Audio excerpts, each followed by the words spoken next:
너는 기억 못하겠지만. 프롤로그. 살면서 잠깐 신기한 시간을 보낸 적이 있다.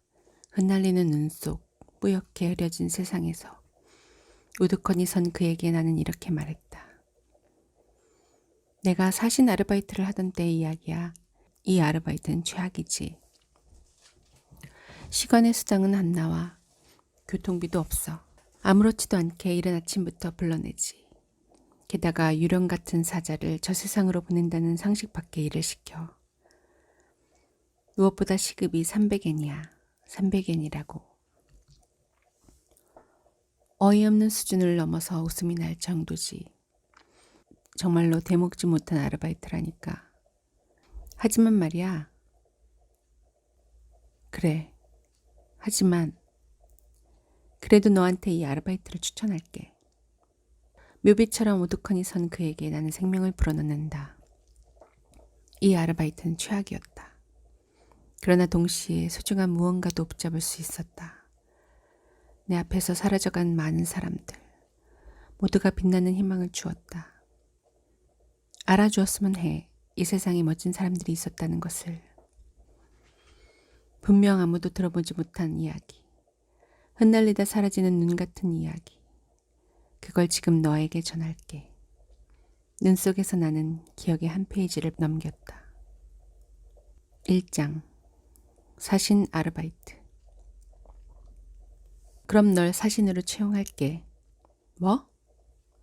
내가 현관문을 열자마자 하나머리 유키는 대뜸 그렇게 말했다. 같은 반이지만 이야기 한번 제대로 나눈 적 없는 여학생이 뜬금없는 말을 듣고 예, 알겠습니다 하고 대답하는 사람이 과연 이 세상에 있을까? 적어도 여기에는 없다. 없는 게 정상이지. 하지만 왜 이런 말을 듣게 되었는지 일단 짐작가는 구석은 있었다. 어제 있었던 일. 빗소리와 함께 기억이 재생됐다. 어제 나는 한마디로 말하자면 이제 어쩌면 좋을까라는 기분으로 비를 맞으며 서 있었다. 너무나 갑작스레 쏟아지는 정체모를 불안과 공포. 잿빛 빌딩들, 탁한 소용돌이같이 칙칙한 우산들의 행렬, 욕하는 듯한 빗소리, 비껴가는 사람들. 뭐가 원인인지는 모르겠지만 아무튼 나는 비 내리는 횡단보도 앞에서 비지로 찌든 인생에 넌더리가 났다. 6월의 비는 납덩이처럼 묵직했다. 이런 참 답답한 인생이군요. 그런 내 앞에 사람이 불쑥 나타났다. 새하얀 우산에 새하얀 가디건, 몹시 흰 얼굴에는 음산한 웃음이 맺혔다. 마치 처음부터 거기 있었다는 듯 남자는 이쪽을 바라보았다. 불길한 예감이 들었다. 과연 내 감이 들어맞은 걸까? 도와드릴까요? 당신에게 딱 맞는 일이 있습니다. 일? 횡단보도 건너편에서 남자는 그렇게 말했다. 닿을 리 없는 목소리가 신기하기도 내 안에서 들려왔다. 심장을 붙잡힌 것 같아서 섬뜩했다. 나는 뭐라고 대답했더라. 몹시 선명하게 울려 퍼지는 그 목소리가 나에게 손을 휘휘 흔들었다. 조만간 사람을 보내겠습니다. 그럼 안녕히 계십시오. 다음 순간 어느새 남자는 사라지고 없었다. 비에 녹아든 듯이, 인파에 섞여든 듯이 마지막까지 웃음을 흘리던 그 사람은 비 너머로 홀연히 사라졌다. 남겨진 나는 그저 우두커니 서 있었다. 어느 틈엔가 잿빛 공포는 물러갔다. 비일상과의 접촉은 어쩐지 얼떨떨했다. 그럼 실례할게. 야 잠깐만. 그리고 다음 날. 시각은 오후 5시. 구름이 어중간하게 낀 저녁녘. 난 어제의 만남이 꿈이 아니었음을 깨달았다. 있어 보라니까 왜 멋대로 들어오는 거야? 이야 제법 지저분한 집에 사는구나. 이렇게 느닷없이 뼈 때리기 있냐? 하나머리 씨는 아주 무례한 소리를 내뱉고 천연덕스러운 얼굴로 밥상 앞에 앉았다. 윤기가 흐르는 머리는 나뭇잎 사이로 비쳐드는 눈부신 햇살 같다. 이목구비가 반듯한 얼굴은 맑은 수면을 연상시킨다. 덧붙여 늘 웃는 상인데다 성격도 천진난만하여 사람들의 평판이 좋다. 반의 중심에서 항상 친구들을 웃기며 요즘 유행하는 패션과 짧은 치마도 포함해 남학생들에게 인기가 폭발한다는 것이 내가 하나머리 씨에게 느끼는 인상이다. 보석 같은 눈빛이 긴 속눈썹을 스치며 나를 꿰뚫었다. 그린 계열 향수 냄새가 심장을 간지렸다. 하굣길에 바로 온 걸까? 교복 옷깃 틈새로 살짝 내비치는 뽀얀 살결에 아주 약간 설렌 것은 사실이다. 하지만 먼저 말해두겠다. 그런 감정은 순식간에 안개처럼 흩어졌다. 거두절미하고 설명할게. 난 사신이라는 조직에서 일해. 너도 일하고 싶어 하니까 설명해 주라는 지시를 받고 왔어.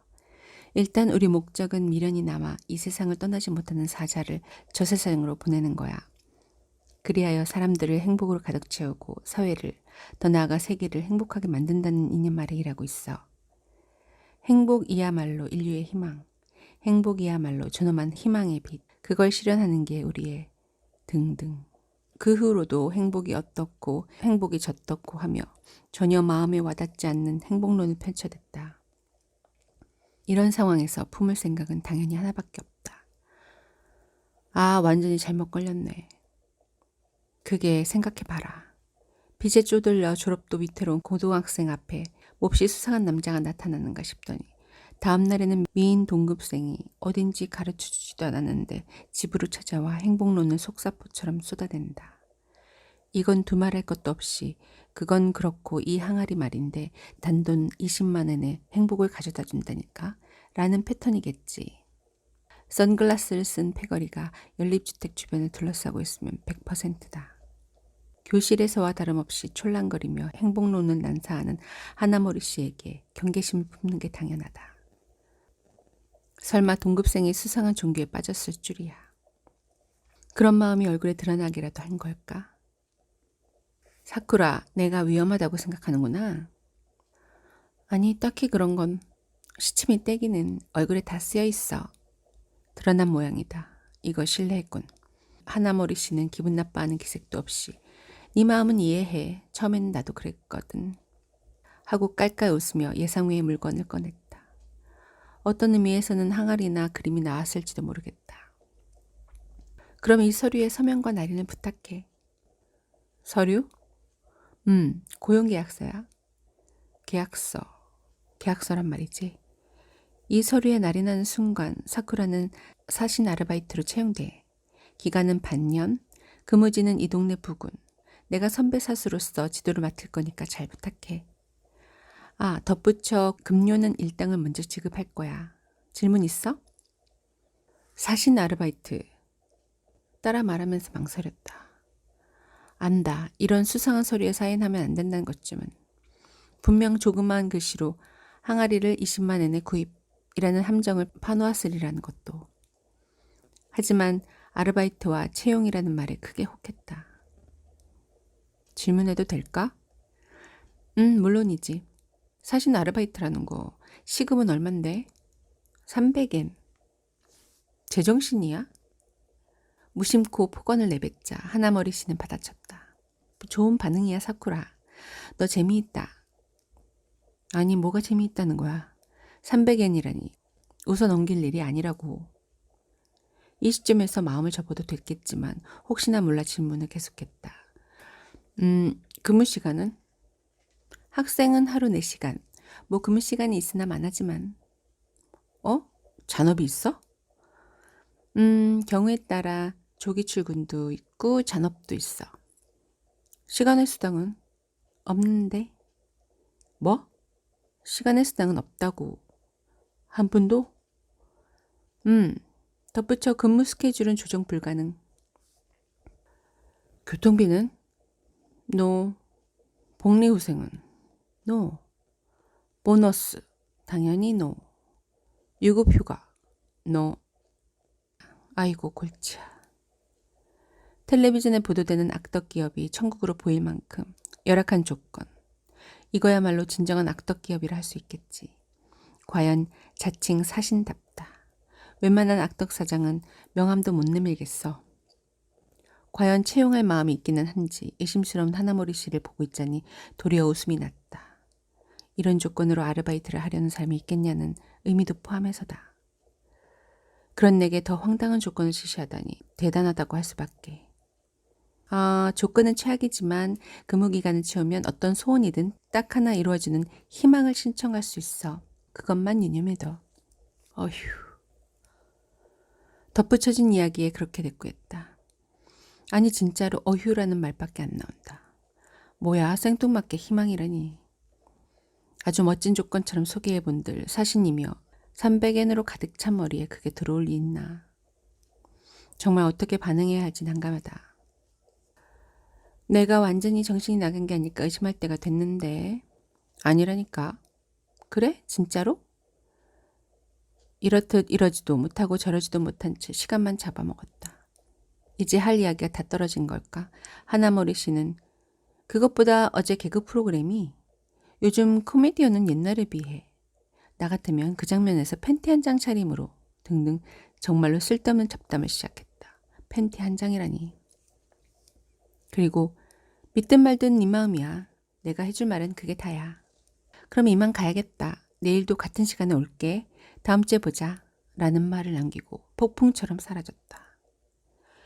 그 뒷모습을 바라보다가 내일인지 다음 주인지 확실히 하라는 마음으로 한숨을 쉬며 계약서에 눈길을 주었다. 보통은 찢어서 버리겠지. 한마디 하겠는데 어떤 소원이라도 이루어준다는 헛소리를 믿는 건 아니다.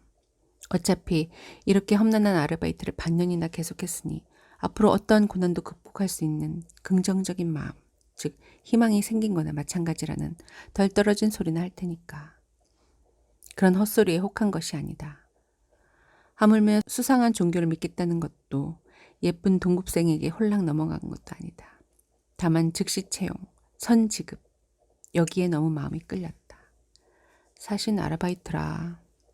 아무도 없는 방에서 불쑥 혼잣말을 했다. 내가 태어나고 자란 이곳은 쇠퇴하진 않았지만 그렇다고 번성이라고 표현하기도 모호한 중소도시다. 여기서 국도를 타고 북쪽으로 10분쯤 가면 쓸모없이 높은 산 위에 내가 다니는 현리 고등학교가 있다. 찌는 듯이 더운 6월 하순에는 여기 절로 나오는 위치다. 높으니까 시원한 바람이 불지 않느냐는 사람도 가끔 있지만 그만큼 태양이 가까우니까 더운 건 똑같다. 짜증나는 태양이 여름이 왔음을 알려준다. 더위 속에서 졸음이 최고조에 다다르는 세계사 수업이 진행되는 가운데 문득 생각에 잠겼다. 어제 하나모리 씨에게 묘한 이야기를 들은 탓일까? 아니, 그거랑은 상관없다. 좀 예전 일이 떠올랐다.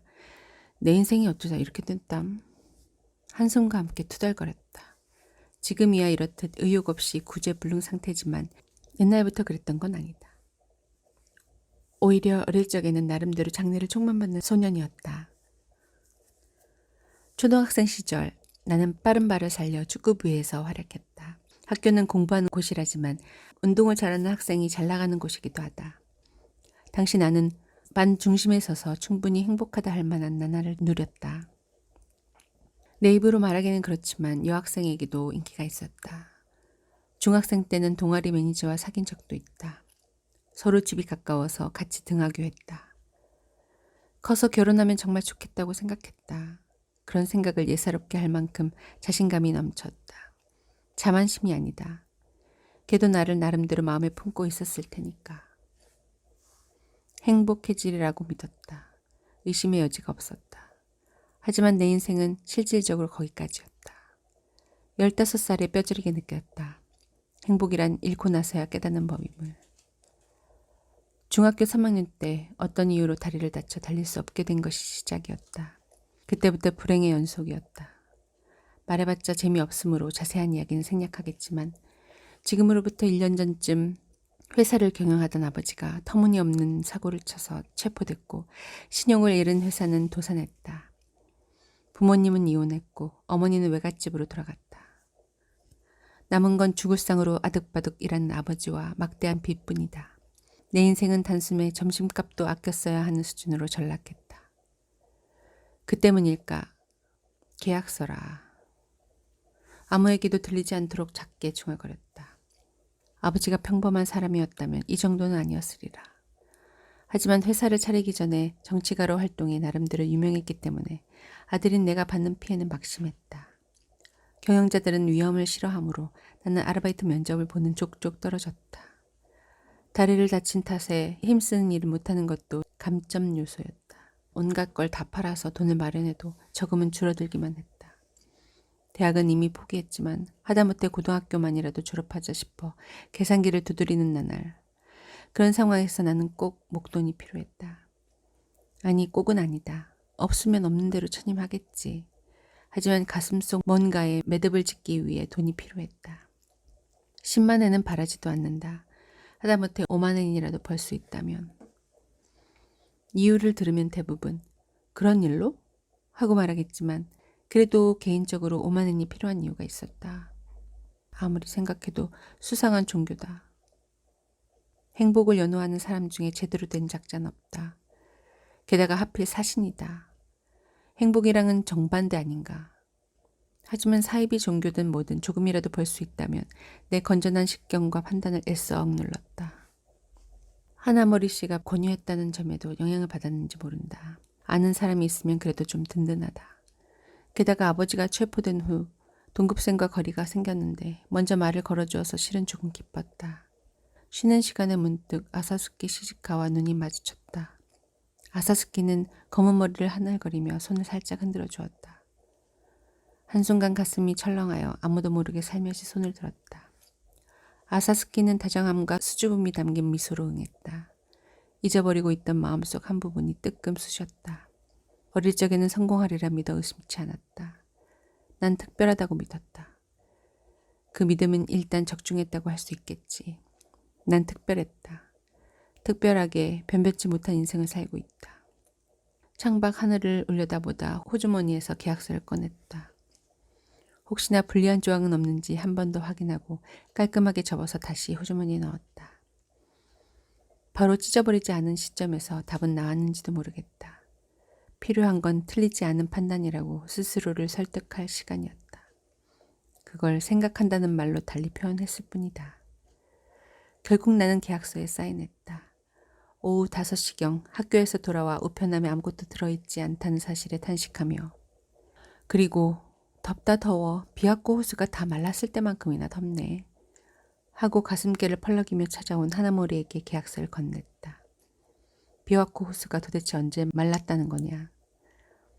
덧붙여 하나모리 씨라는 경칭은 지금 가슴 봤지. 사쿠라도 참 엉큼하구나 하고 말한 순간에 2번 다시 사용하지 않기로 맹세했다. 몇 번이나 말하지만 사신을 믿는 건 아니다. 하물며 어떤 소원이든 이루어준다는 문구를 믿은 것도 아니다. 돈만 벌 수 있다면 뭐든 상관없었다.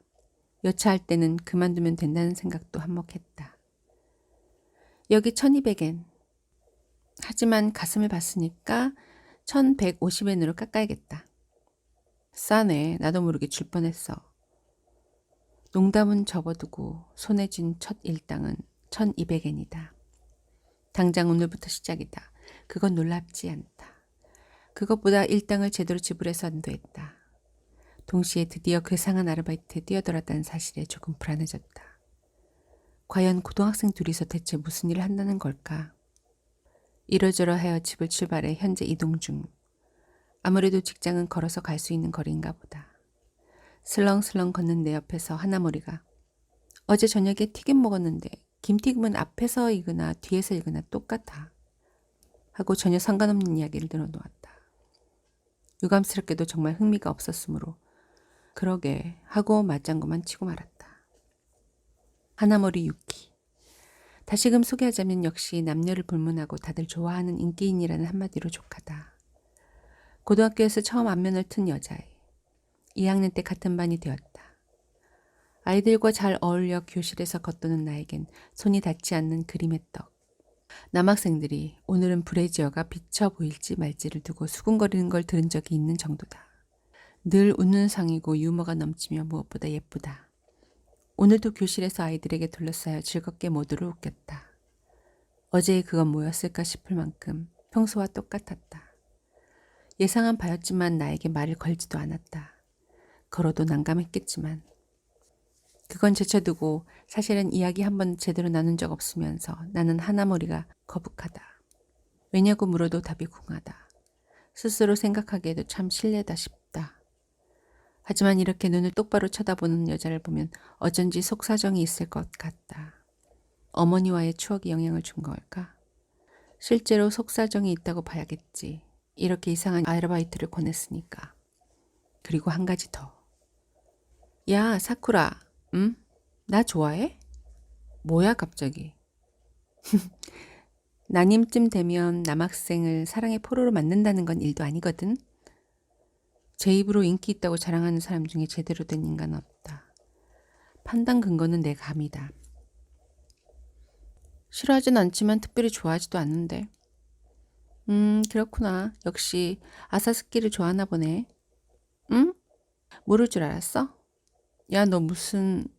느닷없이 큰 고비가 찾아왔다. 당황하여 쩔쩔매며 애써 변명했다. 무슨 소리야 갑자기 아사스키가 왜 나와? 얌전한 점이 좋아? 그러니까 좋아하는 거 아니라고. 다리가 예뻐서? 아니래도 그게 아니라 그래 그게 아니겠지. 가슴이 커서 좋아하는 거야? 아사스키한테 절대로 그런 말 하지 마. 농담 아니다. 희죽대는 하나머리를 보자 나도 모르게 얼굴이 붉어졌다. 뭐야 너 남자한테 그런 소리 하는 타입이냐? 너무나 당황스러워 스스로도 느낄 만큼 얼굴이 화끈거렸다. 그런 나를 보고 하나머리는 경쾌하게 웃었다. 웃는 얼굴이 초여름 햇살을 받고 눈부시게 빛났다. 그럼 다시 묻겠는데 나는 좋아해? 싫어. 예쁜데도? 싫어. 사쿠라는 비앙카랑 플로라 중에서 어느 쪽이 좋아? 굳이 고르자면 플로라.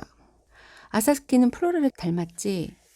그 얘기는 그만하라니까. 내가 언성을 높이자 하나머리는 또 웃었다. 어째 진 기분이다. 젠장. 그러더니 웃는 얼굴로 덧붙였다. 다행이다. 싫어하는구나. 일단 확인해두고 싶어서. 무슨 뜻일까? 마음에 걸렸지만 귀찮아서 그냥 넘어갔다. 이 느슨한 분위기는 뭐지? 역시 싸구려 아르바이트답다. 너무 대충이다. 이렇듯 성질만 긁는 이동 시간이 지나갔다. 덕분에 왜 넌 이런 아르바이트를 해? 라는 질문을 까먹었다. 나중에 돌이켜보건대 이건 꼭 짚고 넘어가야 했다. 그랬다면 이 아르바이트를 좀 더 깊이 이해할 수 있었을 테니까. 이 시급 300엔짜리 아르바이트가 정말로 사신 아르바이트임을. 이때는 추호도 믿지 않았다. 사쿠라, 응? 목적지에 도착한 순간 하늘을 올려다본 후 하나머리를 가볍게 째려보았다. 이 행동에는 이게 어떻게 된 거냐는 의미가 담겨 있다. 안녕 아사스키, 소개할게. 이쪽은 아르바이트 동료 예쁜 여자의 사족을 못 쓰는 사쿠라야. 야 진짜 좀 하지 말라니까. 아사스키 헛소리하는 거니까 신경 쓰지 마. 도착한 장소는 우리 집에서 20분쯤 떨어진 곳. 웬걸 같은 반 아사스키 시즈카의 집이었다. 교복을 갈아입었겠지. 현관에서 맞이해준 아사스키는 시원해 보이는 사복 차림이었다. 하나머리가 황당해하는 우리를 본체만체하며 이야기를 진행시켰다. 그러면 사쿠라 아르바이트를 시작해볼까? 기념할 만한 첫 번째 업무는 아사스키의 고민을 해결하는 거야. 준비됐어? 예상 외 전개라 당황스러웠다. 뭔 소리야? 아니 잠깐. 진심으로 뭔 소린지 몰랐다. 갑자기 이게 무슨 상황이람? 아사스키의 고민을 해결한다. 그게 사신 아르바이트? 아사스키도 나와 같은 기분인 듯하다. 갑자기 등장한 우리를 보고 명백하게 난처한 표정이다. 그럴만도 하다. 평소 교실에서 어울리지 않는 반 아이가 찾아오더니만 고민을 해결해 주겠다고 하니까 이게 다 무슨 일인가 싶겠지. 나는 허둥대며 변명거리를 찾으려 애썼다. 미안해 갑자기 찾아와 뜬금없는 소리를 해서. 당장 돌아갈게. 얘가 아무래도 더위를 먹었나 봐. 역시 이런 엉뚱한 아르바이트를 하는 게 아니었다. 이것 아르바이트가 아니라 하나머리에 몰상식한 장난이라는 생각이 들었다. 그런데 사태가 뜻밖의 방향으로 흘러갔다. 아 그런 거구나. 응? 뭐지? 아사스키가 그렇게 중얼거리고 뭔가 이해한 듯한 표정을 지었다. 사쿠라는 아직 모르는구나 하고 역시 작은 목소리로 중얼거리고 하나머리에게 눈짓하며 고개를 살짝 끄덕였다. 뭐야 지금 이 말은 대체 무슨 뜻이지? 무슨 뜻인지는 나중에 알게 된다. 갑작스러운 일이라 놀랐겠다. 미안해 사쿠라. 그럼 다시 부탁할게 사쿠라. 하나머리. 나 고민이 있어. 도와줄 수 없을까? 그래야지. 진지한 아사스키와 곤혹스러움에 빠진 나. 하나머리는 그런 우리를 생글생글 웃으며 지켜보았다. 아직 상황을 완전히 이해하지 못한 나는 아랑곳 없이 아사스키는 말을 이었다. 비장함이 담긴 투명한 목소리로. 나 꼭 고마움을 전하고 싶은 사람이 있어. 부탁이야. 도와줘. 아사스키의 고민은 실로 단순하면서도 복잡했다.